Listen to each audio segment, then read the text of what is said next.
Hello and welcome to another episode of Virtual Legality. I'm your host, Richard Hoeg, managing member of the Hoeg Law business law firm of Northville, Michigan.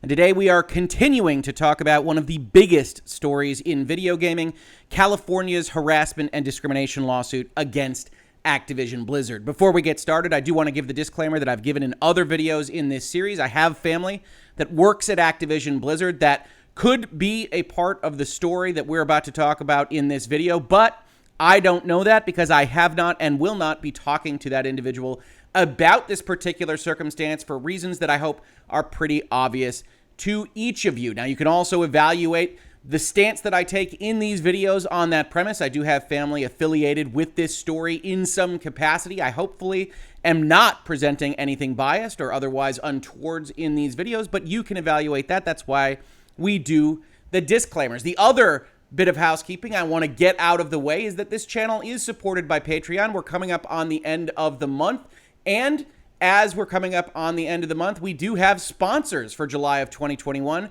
Many thanks to our group sponsors, Tavern Keeper and Dragon Girl, for keeping the Virtual Legality lights on. If you're interested in potentially sponsoring the show, please do check it out on Patreon. We've also finally set up a playlist for what appears to be something that's going to be a long-running series here in Virtual Legality, California versus Activision Blizzard, a legal view to which this video will be joined. We'll now have 4 videos, and I suspect a number of additional entries. With all that out of the way, let's talk about what's happening today. It's a pretty big day in this story from a practical level, if not a legal or legal documentary level. From the very start of this, from the lawsuit from California, through the messaging that Activision put out there, to the reactions that messaging got with open letters and employees telling their stories on social media and Twitter, everything that we've said as part of the videos that we've done about how Activision was failing to coordinate its message and in fact stirring the pot of what was already a very difficult situation for the company that resulted in things like an 8% drop in their stock price, which has rebounded a little bit, and we'll talk about that as part of this video. It has been clear that things have been escalating, that leadership at Activision Blizzard didn't appear to have a good handle on the steering of the ship, was creating more problems than they were helping, and that culminated at an employee level in the past few days with not just that open letter, but in fact a walkout here labeled as hashtag Acti Blizz walkout. You can check that out on social media and elsewhere for people that are discussing this, reporting on it, and otherwise supporting it. But it's a big deal that the Blizzard and Activision Blizzard employees are organizing something on this specific point. And also, it's a big deal on how Activision has reacted to that escalation in some unusual ways that are also going to help explain why you might see companies in other circumstances that are handling things a bit better stay quiet for a bit longer, even when that seems from the outside to be the wrong idea. So let's see what Activision Blizzard has fomented here. Let's see how the employees are reacting. I've pulled up an IGN article on the topic. Activision Blizzard employees have announced that they intend to stage a walkout on Wednesday, July 28th. The walkout comes in protest at the response from company leadership to a lawsuit highlighting harassment, inequality, and more within the company. And I think IGN frames that entirely properly.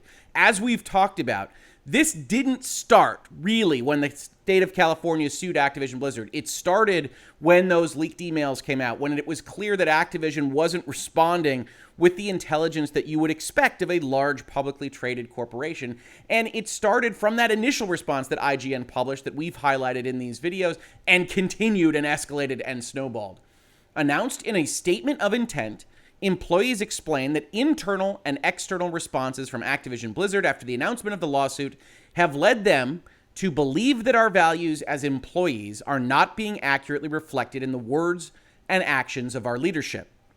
And this is, to my mind, as far as it goes with respect to a functioning organization, the real dagger in the heart for what's happening at Activision Blizzard. Why you see that stock response that you saw yesterday, which is if you have a failure of leadership, if it doesn't look like someone's steering the ship. Employees pick up on that. Employees think the ship's being steered in the wrong way. And if you lose the hearts and minds of the people that are actually making your widgets, making your World of Warcraft, performing your services, and they now believe that they work for an evil entity or that the people in charge don't know what they're doing, that's when you get responses. That's when you actually see things happen. And that's why things like this from employees at a place like Activision Blizzard work. The walkout calls on the company's leadership to work with employees on a list of demands. I'm not sure I would call them demands. I think that creates a little bit of extra confrontation, but I don't know that the employees actually called them a list of demands. This is being reported, of course, from a secondary source. Taking place from 10 a.m. to 2 p.m. Pacific, so a couple of hours from now from recording this video, an in-person walkout will congregate at the Blizzard campus main gate. A virtual walkout will take place on the same day from 9 a.m. to 6 p.m. Pacific, with employees unable to attend in person. Obviously, in 2021, there's all sorts of remote work being done. Invited to stop work and share the hashtag #ActiBlizzWalkout on social media.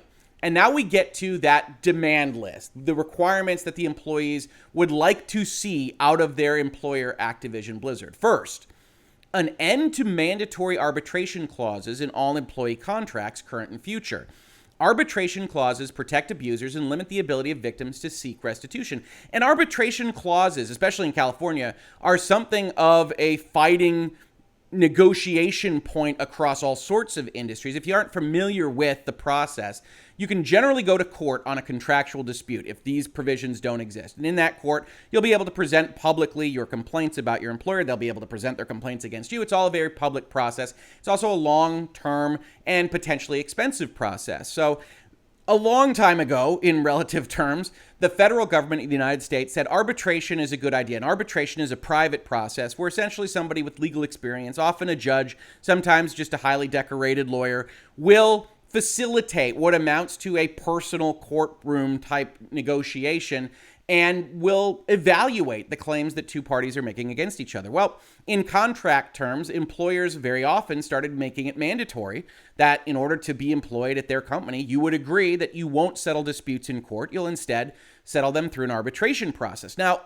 in and of itself, that's not terribly problematic. In fact, when it first started, arbitration was often cheaper than legal system, was often faster than the legal system, and parties could get scheduling that was better because you're not worried about schedules of the court and things like that.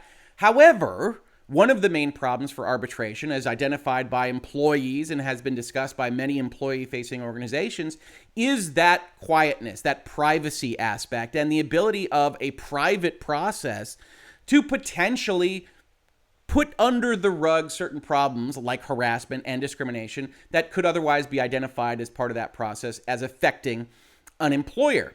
So California already looks askance at arbitration clauses, but they've run into difficulty because the federal government has basically put in place a law that says arbitration is to be something that's promoted across most things.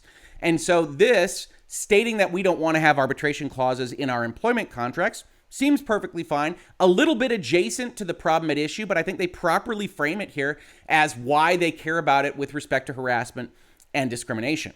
Point 2, the adoption of recruiting, interviewing, hiring, and promotion policies designed to improve representation among employees at all levels, agreed upon by employees in a company-wide diversity, equity, and inclusion organization.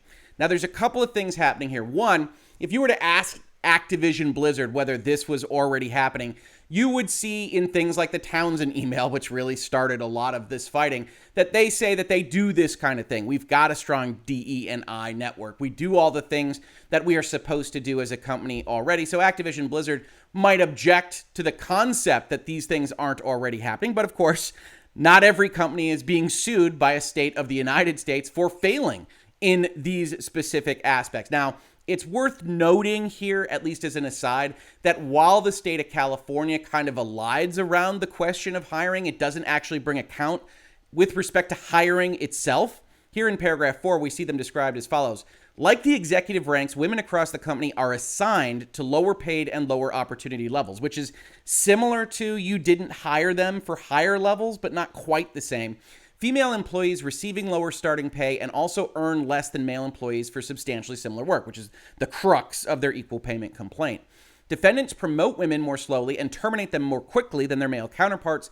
Faced with such adverse terms and conditions of employment, many women have been forced to leave the company. That's your constructive termination concept. But if you actually scroll down to the counts, you see that they've described the counts as related to compensation, Then they've related it to promotion, then to termination, then to constructive termination, here described as constructive discharge, and then they move into harassment. So hiring isn't specifically identified, even though a number of the paragraphs here kind of hint at hiring being part of the concept. Because if you're assigning people that you hire to lower level opportunities, then that's essentially the same as hiring someone into a lower level job. And the implication is that you don't hire women into higher level jobs. So I think it's fine the way that it's been presented by the employees. It's just a little odd the way the state of California did it and the way it's being described here.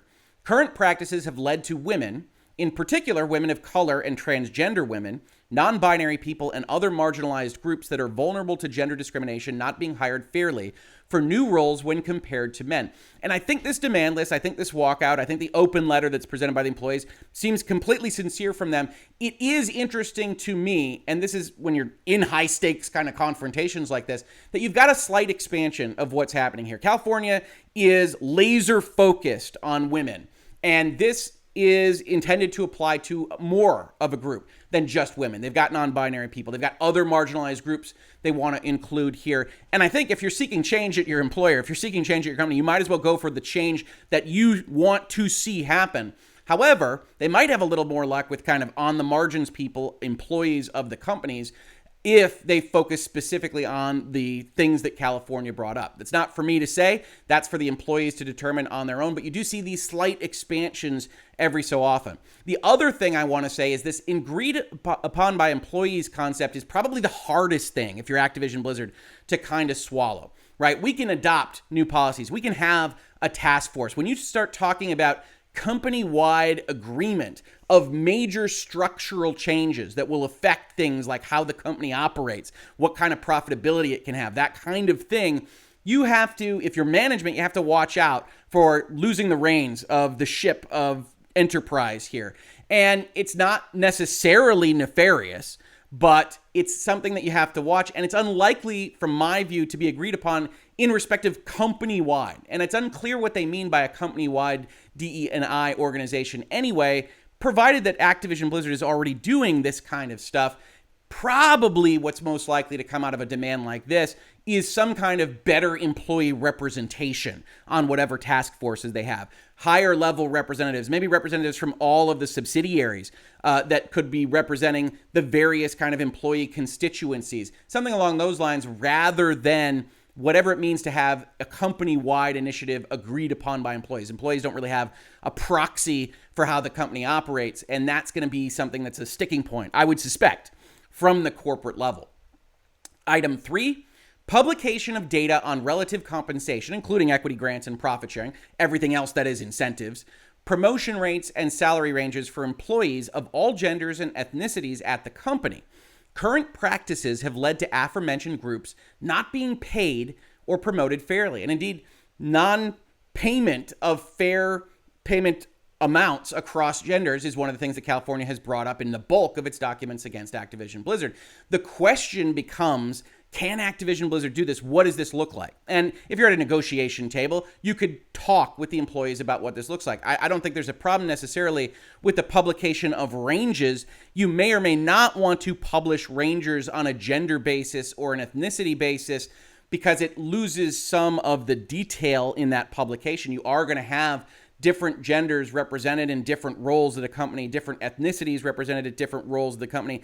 Ideally, everything is a perfect mix and you don't have to worry about anything, but just the lumpiness of hiring and firing people and the fact that 9,500 people, as long as we're isolating it by gender and ethnicity and potentially other kind of frameworks, is going to have a strong reaction to any given hiring or firing. It's a lot of people when we talk about it from the outside. It's not a lot of people when we talk about data analytics.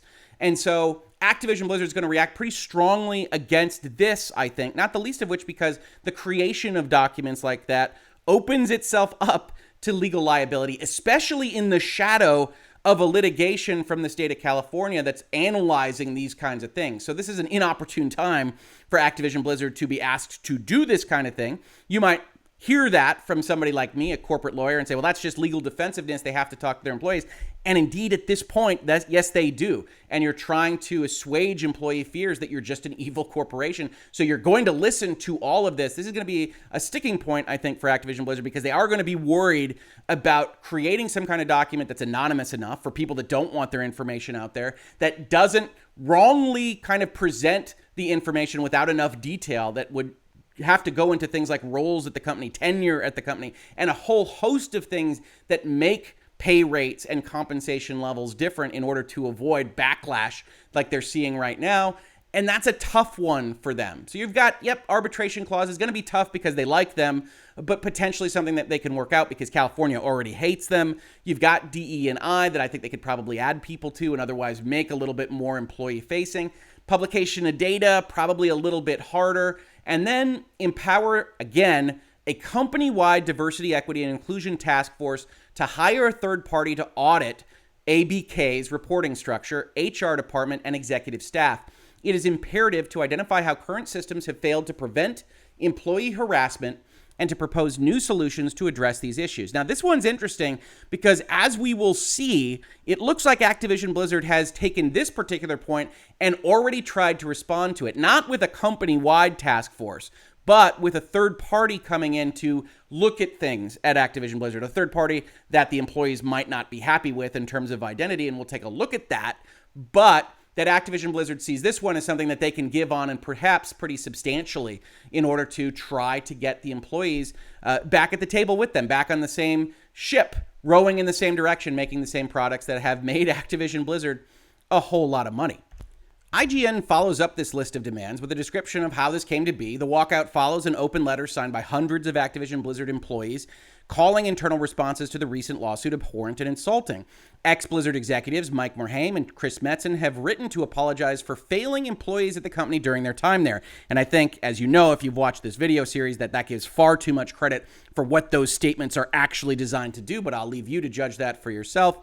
As of this morning, the letter has surpassed 2,600 signatures. I've actually heard behind the scenes that number is a little bit higher than that. But Activision Blizzard's leadership has reportedly not yet responded to its content. And for the record, behind the scenes does not include my family members. Other behind the scenes note givers on that, in case anybody from Activision is listening. But that's how IGN reports it. They also note something else that happened, which is that they were told from various people at this walkout, organizing this walkout, that there were concerns that contract workers, people that worked on an hourly basis, might not be able to participate. And they understood that because got to feed the family, got to keep the lights on.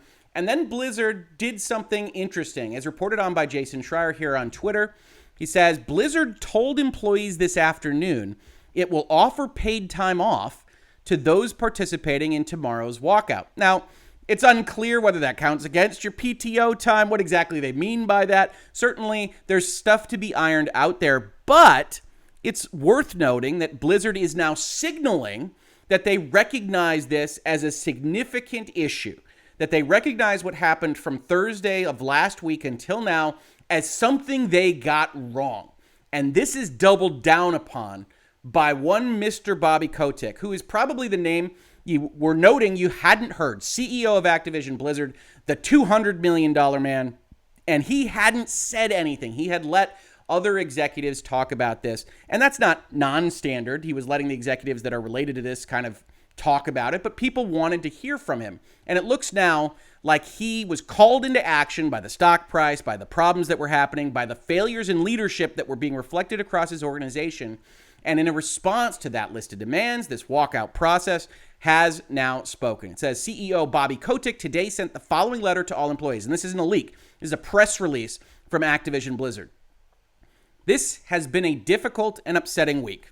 Very start, setting the tone. We saw this a little bit in the I Feel Your Pain letters that we discussed in the messaging from the president of Activision and from the president of Blizzard, but you're setting the tone. This is important. This is serious. What California is doing, even if you disagree with the facts on the ground, which it's clear that Activision does to some extent, is important work that when you're setting this message, you want to not dismiss out of hand by unelected bureaucrats seeking to blow companies up left and right. You might feel that way in your back office. In fact, you've signaled that you do. You don't go out with that as your opening statement, and this is the corrective for that. Whether or not you believe it, whether or not you just think it is self-aggrandizing to try to prevent the problems that we're seeing from the last couple of days, that is up to your judgment. But that is its purpose, and it does a lot better here.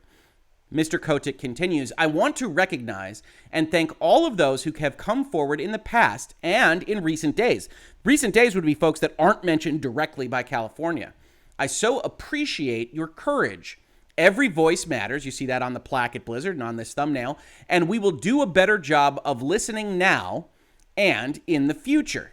Couple of things happening here. You're already starting to get what we would expect from the corporation. This isn't wrong, by the way. It's not as strident as the prior messages. Activision Blizzard isn't going to sit down for California and just accept their lawsuit. They might well settle it, but they're not going to just accept that California and everything they have said is correct. So Mr. Kotick here says, I appreciate your courage, which you can dismiss as much as you like. He's trying to set the tone again. And then we will do a better job of listening now. And you'll see this kind of in a couple of places in the statement. We were already doing this stuff. There's a hint behind the scenes. California's wrong. We were already trying to do these kinds of things, but we'll do them better. And this is a version of the messaging that I talked about in my prior couple of videos that you would expect from a corporation. This is important stuff. My God, our employees and our former employees are coming out of the woodwork with problems that they had. You don't dismiss that. You sympathize, you empathize with that.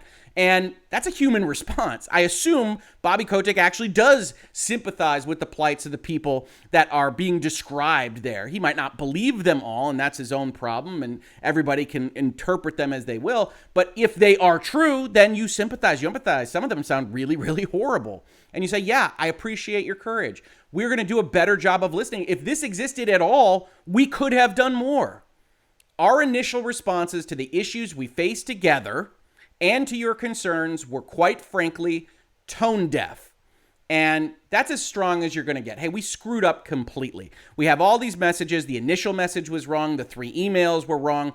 Everything that has risen to this point is a expected outcome of the wrongness of what we said. It is imperative that we acknowledge all perspectives and experiences and respect the feelings of those who have been mistreated in any way. I am sorry that we did not provide the right empathy and understanding. And he should be. That's an apology that would seem to be sincere. You can say it's motivated by the fact his stock price went down, and you're probably right. But it's clear that they didn't do the right thing. He's sorry they didn't do the right thing. Many of you have told us that active outreach comes from caring so deeply for the company. That so many people have reached out and shared thoughts, suggestions, and highlighted opportunities for improvement, which is a euphemistic way of saying what some of the people have said, is a powerful reflection of how you care for our communities of colleagues and players and for each other. Ensuring that we have a safe and welcoming work environment is my highest priority. The leadership team has heard you loud and clear.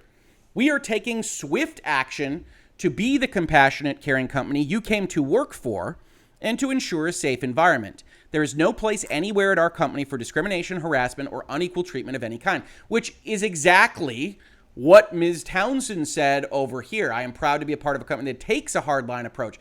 The difference in messaging here is a little bit better placed. This is clearly a more PR-oriented statement. You say, okay, people have had problems at our organization. We can't just say they didn't. We can't slip into gaslighting because it looks like we're then lying to the people that ostensibly we care about most. So we say we are trying to be better. We want to ensure a safe and welcoming environment. And there's no place for what you describe at our company. Not that it didn't happen to you, but that there's no place for it. And we want to eradicate it from our halls. Again, this is just my description of what's proper messaging in here. You don't have to believe one sentence of any of this. We will do everything possible to make sure that together we improve and build the kind of inclusive workplace that is essential to foster creativity and inspiration.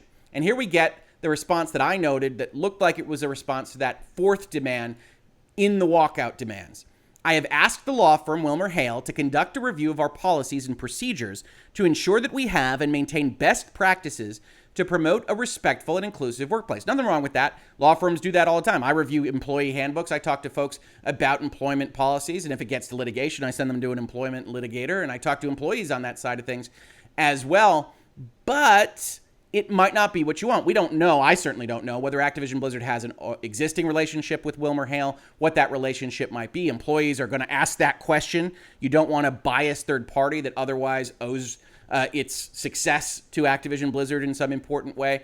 This work will begin immediately, says Mr. Kotick. The WilmerHale team will be led by Stephanie Avakian, who is a member of the management team at WilmerHale, so very high up at the law firm, and was most recently the director of the United States Securities and Exchange Commission's Division of Enforcement. Now, the SEC isn't really a labor-facing organization. It's talking about investment securities, what you do with your stock, what you're disclosing. In respective Division of Enforcement, they're making sure that you're not doing things improper, that you aren't lying to investors, that kind of thing. And so it's an interesting pick. I don't know why you would include that particular data point here in your letter to your employees. Your employees at best aren't going to care, and at worst are going to say, well, you're putting somebody on this that doesn't have anything to do with discrimination, harassment, equal pay, that kind of thing. So what exactly are you aiming to achieve here? I think that's a bit of a misstep in just including the information, not necessarily in the hire. That's kind of up to Bobby's judgment and the employee's judgment. But it did jump out at me as something that I said, interesting. I wonder how the employees will react to that. We encourage anyone with an experience you believe violates our policies or in any way made you uncomfortable in the workplace to use any of our many existing channels for reporting or to reach out to Stephanie. She and her team at WilmerHale will be available to speak with you on a confidential basis and can be reached at Activision or at the phone number. Your outreach will be kept confidential. Of course, no retaliation will be tolerated. And that's important because they are, of course, being sued by the state of California for retaliating against female employees talking to folks like human resources, potentially to third parties like the state of California. Now, if you're a little bit more cynical about all this, you say, Rick, you say they responded to point 4 here, but might you think of this as them trying to get out in front of having to pick a third party that the employees might have a say in? I wouldn't tell you that you're wrong. If Activision Blizzard identifies this as something that they probably are ultimately going to have to do, then they might jump in and say, we're going to get that third party on the book so that most of the employees that argue about this are going to say, hey, we're having an investigation and we don't have to go through this process. So depends on your level of generosity towards Activision Blizzard. I know some of you have very little of that, and I can't blame you for it, but that's what's happened so far. He also says, we're going to do some other stuff. We are committed to long-lasting change, says CEO Kotick. Effective immediately, we will be taking the following actions. 1, employee support. We will continue to investigate each and every claim and will not hesitate to take decisive action. So important rhetorical sleight of hand here. Not, we will now investigate each and every claim. We will continue to investigate each and every claim. We've been doing that, state of California, other employees. And yes, to the extent that you have stories, we are empathetic towards those. And clearly, we weren't successful in eradicating harassment and discrimination the way we would have wanted to. But we will continue to do what we've been doing. To strengthen our capabilities in this area, we are adding additional senior staff and other resources to both the compliance team and the employee relations team. We're going to add more people, presumably hire more people, but at least move people around that are going to focus specifically on investigations of claims. Now, if you're already predisposed, as you probably are if you're walking out on Activision to say the leadership is corrupt, then adding additional senior staff to that process probably doesn't assuage your fears. It's one of the reasons you asked for agreed upon by employees and company-wide is that you have a loss of faith in your leadership. This letter, this walkout is effectively a vote of no confidence. And when you're facing a vote of no confidence in your leadership of an organization like this, it's very difficult to get around that because they don't have confidence. And so senior staff, those kinds of things, probably not terribly responsive, but it's good to see Activision taking some kind of proactive step.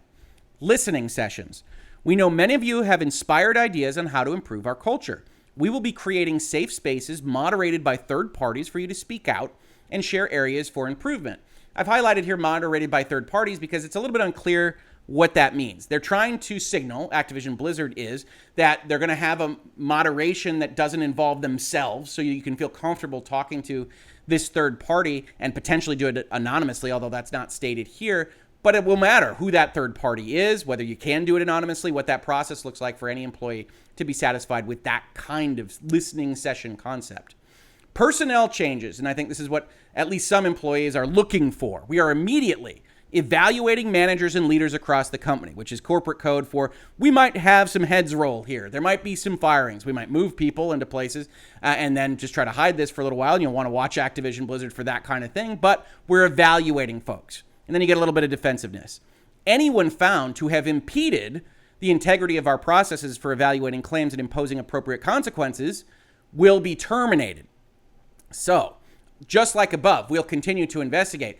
This is a statement that says we have processes for evaluating claims. We have processes to impose appropriate consequences. We will get rid of the traitors in our midst.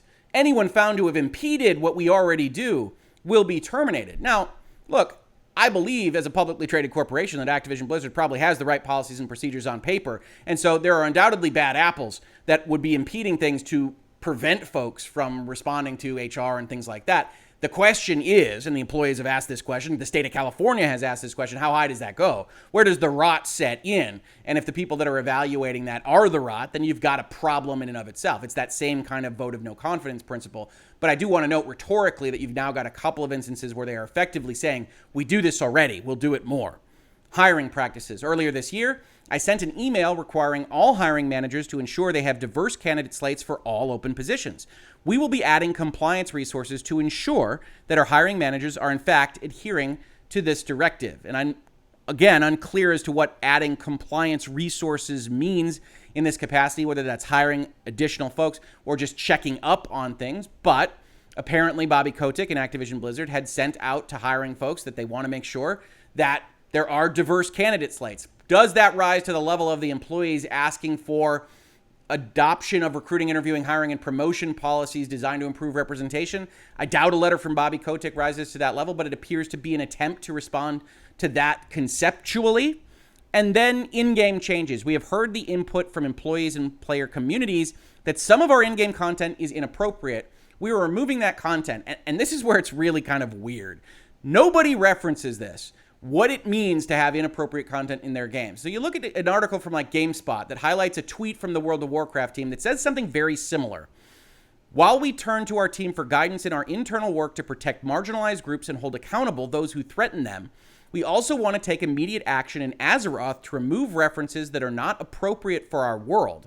This work has been underway, and you will be seeing several such changes to both Shadowlands and WoW Classic in the coming days. And GameSpot reports, while it is not directly stated what references are being removed from both World of Warcraft and World of Warcraft Classic, it seems likely that the team will be removing references to former director Alex Afrasabi, and I apologize in advance for the pronunciation there, who was named in the lawsuit.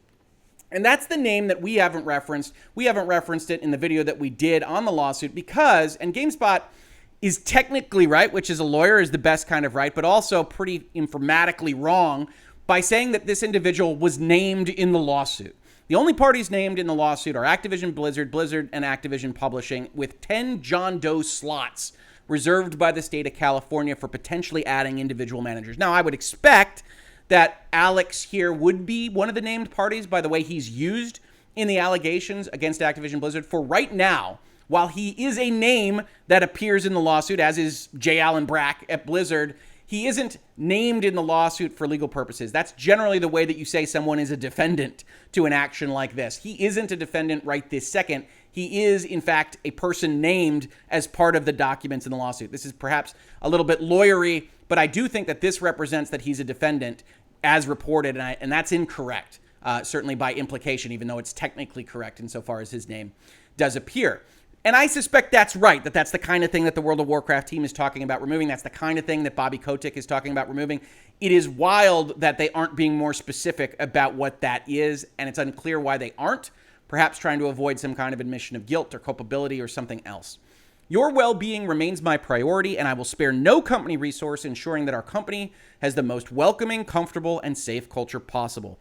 You have my unwavering commitment that we will improve our company together, and we will be the most inspiring, inclusive entertainment company in the world.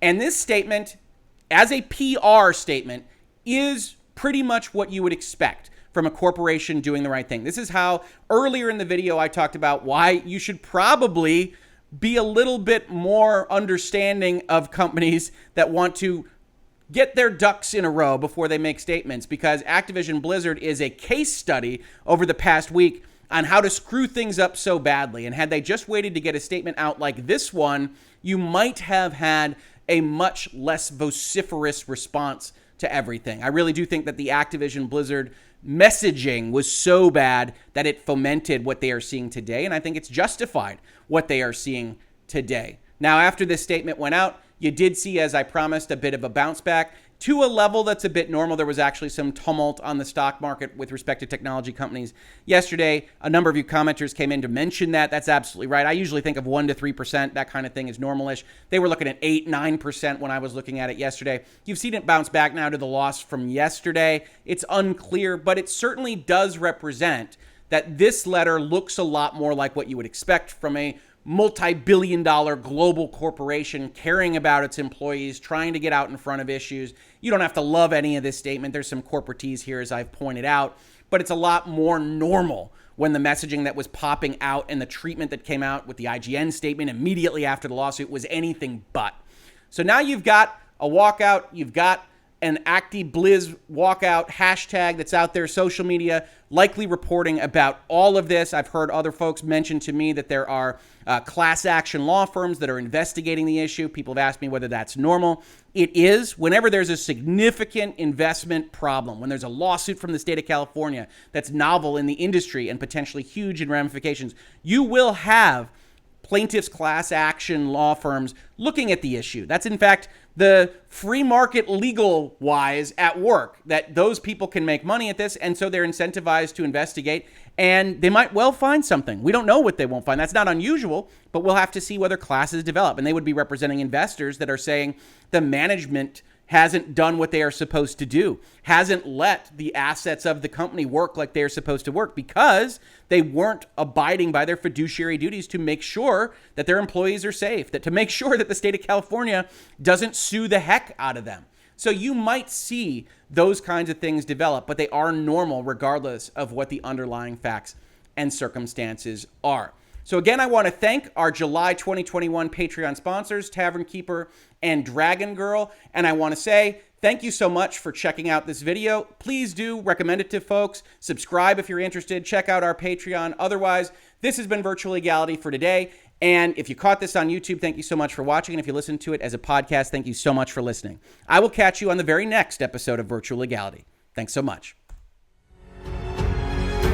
Virtual Legality is a YouTube video series with audio podcast versions presented as commentary and for education and entertainment purposes only. It does not constitute legal advice and does not create an attorney-client relationship. If you have legal questions about the topics discussed, please consult your own legal counsel.